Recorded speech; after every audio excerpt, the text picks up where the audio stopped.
생각보다 시간 너무나 어처구니가 없어요. 유족들은 아직까지 요청한 사체 부검서조차 받지 못하고 있습니다.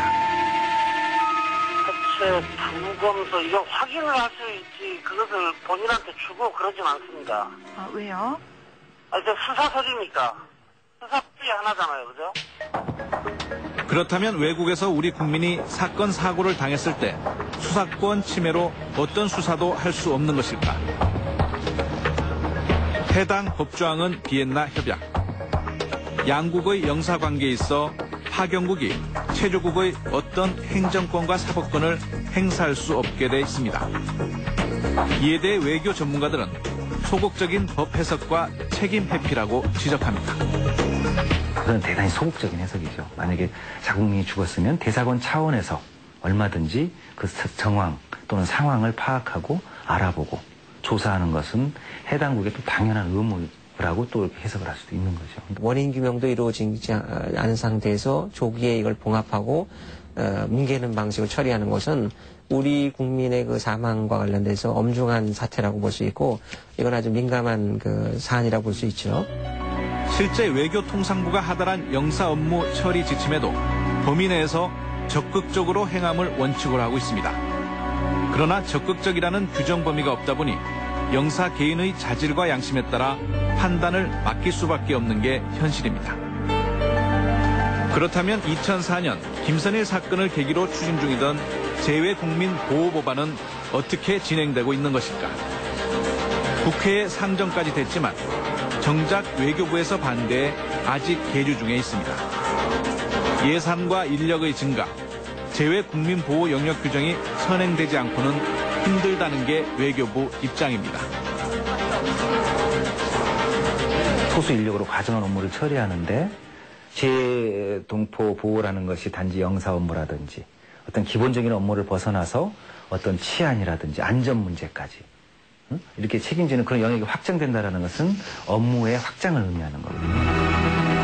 지난해 잇따른 외교부의 재외국민보호 실책이 언론에 보도되면서 올 1월 정부는 재외국민보호의 기준과 범위를 명시적으로 규정하는 연구 작업을 착수한다고 발표했습니다.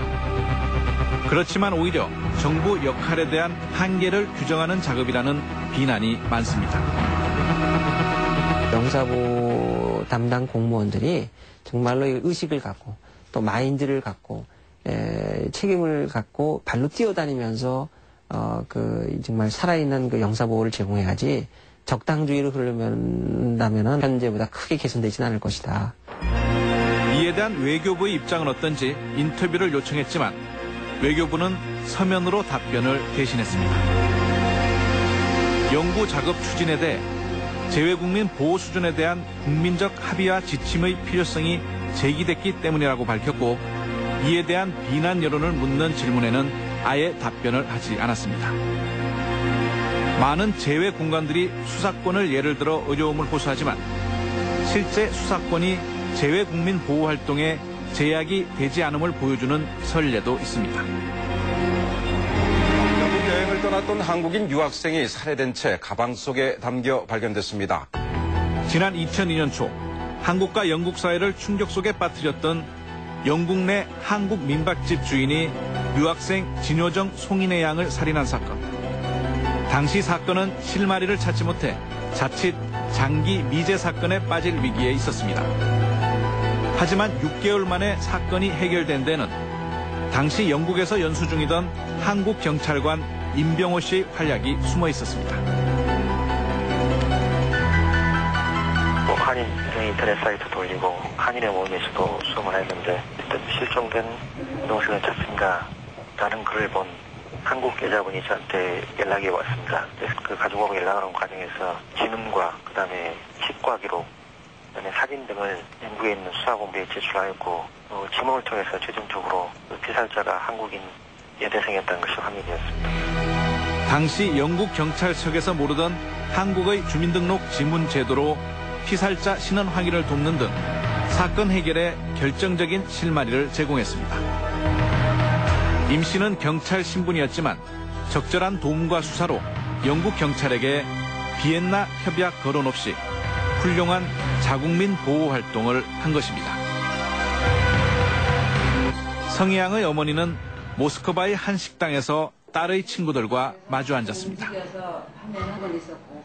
성에 대해서 아는 대로 어떤 탄원서라도 한 장 이렇게 적어주시면 그런 것도 많이 도움이 될 것 같고. 머나먼 이국 땅에서 딸의 억울함을 호소할 길 없는 어머니는 탄원서를 모으며 오늘도 사건의 진실이 밝혀지길 기다리고 있습니다. 솔직히 시간 만날 게 더 많아요. 뭐 가면 있을 것 같고 누가 감천한 쓸 것 같고.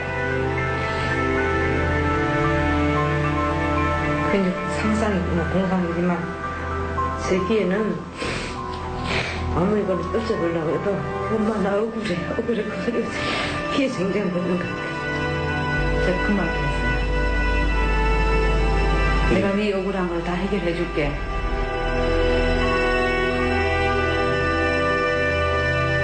올해 외교부의 전체 예산은 1조 950억 원입니다.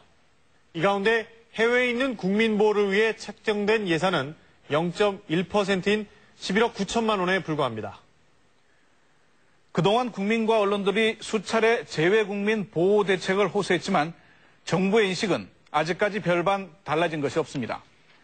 해외에 있는 우리 국민들이 진정으로 도움을 구하고 의지할 수 있는 믿음직한 재외공간의 역할을 다시 한번 촉구합니다. 뉴스 추적 다음 시간에 다시 뵙겠습니다.